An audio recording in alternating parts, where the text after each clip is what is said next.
رسول کریم صلی اللہ علیہ وسلم جب عرفہ سے لوٹے تو پہاڑ کی گھاٹی کی جانب مڑ گئے اور رفع حاجت کی۔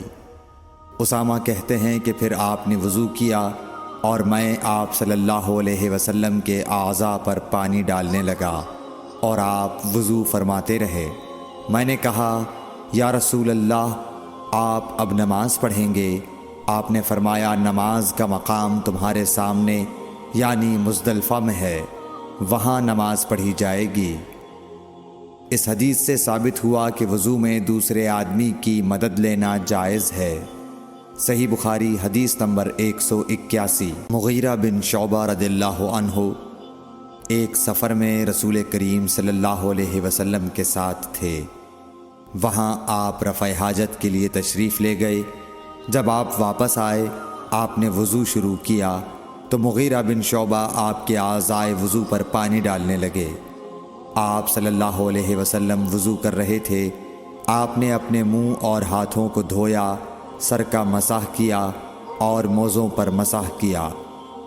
صحیح بخاری حدیث نمبر 182۔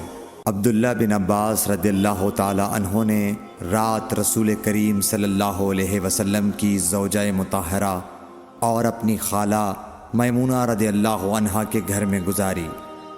وہ فرماتے ہیں کہ میں تکیے کے عرض یعنی گوشے کی طرف لیٹ گیا اور رسول کریم صلی اللہ علیہ وسلم اور آپ کی اہلیہ نے معمول کے مطابق تکیے کی لمبائی پر سر رکھ کر آرام فرمایا۔ رسول اللہ صلی اللہ علیہ وسلم سوتے رہے اور جب آدھی رات ہو گئی یا اس سے کچھ پہلے یا اس کے کچھ بعد آپ بیدار ہوئے اور اپنے ہاتھوں سے اپنی نیند کو دور کرنے کے لیے آنکھیں ملنے لگے۔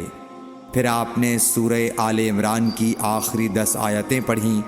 پھر ایک مشکیزے کے پاس جو چھت میں لٹکا ہوا تھا آپ کھڑے ہو گئے اور اس سے وضو کیا، خوب اچھی طرح، پھر کھڑے ہو کر نماز پڑھنے لگے۔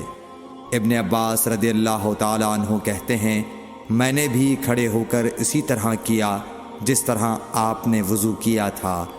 پھر جا کر میں بھی آپ کے پہلو مبارک میں کھڑا ہو گیا۔ آپ نے اپنا داہنا ہاتھ میرے سر پر رکھا اور میرا دایاں کان پکڑ کر اسے مروڑنے لگے۔ پھر آپ نے 2 رکعتیں پڑھیں، اس کے بعد پھر 2 رکعتیں پڑھیں، پھر 2 رکعتیں پڑھیں، پھر 2 رکعتیں پڑھیں، پھر 2 رکعتیں پڑھیں، پھر 2 رکعتیں پڑھ کر اس کے بعد آپ نے وتر پڑھا اور لیٹ گئے۔ پھر جب مؤذن آپ کے پاس آیا تو آپ نے اٹھ کر 2 رکعت معمولی طور پر پڑھیں، پھر باہر تشریف لا کر صبح کی نماز پڑھی۔ صحیح بخاری حدیث نمبر 183۔ اسماء بنت ابی بکر کہتی ہیں کہ میں رسول اللہ صلی اللہ علیہ وسلم کی زوجہ محترمہ عائشہ رضی اللہ تعالی عنہا کے پاس ایسے وقت آئی جب کہ سورج کو گہن لگ رہا تھا اور لوگ کھڑے ہو کر نماز پڑھ رہے تھے۔ کیا دیکھتی ہوں وہ بھی کھڑے ہو کر نماز پڑھ رہی ہیں۔ میں نے کہا کہ لوگوں کو کیا ہو گیا ہے، تو انہوں نے اپنے ہاتھ سے آسمان کی طرف اشارہ کر کے کہا سبحان اللہ۔ میں نے کہا کیا یہ کوئی خاص نشانی ہے؟ تو انہوں نے اشارے سے کہا کہ ہاں، تو میں بھی آپ کے ساتھ نماز کے لیے کھڑی ہو گئی۔ آپ نے اتنا قیام فرمایا کہ مجھ پر غشی طاری ہونے لگی اور میں اپنے سر پر پانی ڈالنے لگی۔ جب رسول اللہ صلی اللہ علیہ وسلم نماز سے فارغ ہوئے تو آپ نے اللہ کی حمد و ثنا بیان کی اور فرمایا آج کوئی چیز ایسی نہیں رہی جس کو میں نے اپنی اس جگہ نہ دیکھ لیا ہو، حتیٰ کہ جنت اور دوزخ کو بھی دیکھ لیا، اور مجھ پر یہ وحی کی گئی ہے کہ تم لوگوں کو قبروں میں آزمایا جائے گا، دجال جیسی آزمائش یا اس کے قریب قریب۔ راوی کا بیان ہے کہ میں نہیں جانتی کہ اسماء نے کون سا لفظ کہا۔ تم میں سے ہر ایک کے پاس اللہ کے فرشتے بھیجے جائیں گے اور اس سے کہا جائے گا کہ تمہارا اس شخص یعنی محمد صلی اللہ علیہ وسلم کے بارے میں کیا خیال ہے؟ پھر اسماء نے لفظ ایماندار کہا یا یقین رکھنے والا کہا، مجھے یاد نہیں۔ بہرحال وہ شخص کہے گا کہ محمد صلی اللہ علیہ وسلم اللہ کے سچے رسول ہیں، وہ ہمارے پاس نشانیاں اور ہدایت کی روشنی لے کر آئے، ہم نے اسے قبول کیا، ایمان لائے اور آپ کا اتباع کیا۔ پھر اس سے کہہ دیا جائے گا کہ تو سو جا، در حال یہ کہ تو مرد صالح ہے اور ہم جانتے تھے کہ تو مومن ہے۔ اور بہرحال منافق یا شکی آدمی، اسما نے کون سا لفظ کہا مجھے یاد نہیں، جب اس سے پوچھا جائے گا کہے گا کہ میں کچھ نہیں جانتا، میں نے لوگوں کو جو کہتے سنا وہی میں نے بھی کہہ دیا۔ صحیح بخاری حدیث نمبر 184۔ ایک آدمی نے عبداللہ بن زید رضی اللہ تعالی عنہ جو عمرو بن یحییٰ کے دادا ہیں سے پوچھا کہ کیا آپ مجھے دکھا سکتے ہیں کہ رسول اللہ صلی اللہ علیہ وسلم نے کس طرح وضو کیا ہے؟ عبداللہ بن زید رضی اللہ تعالی عنہ نے کہا کہ ہاں۔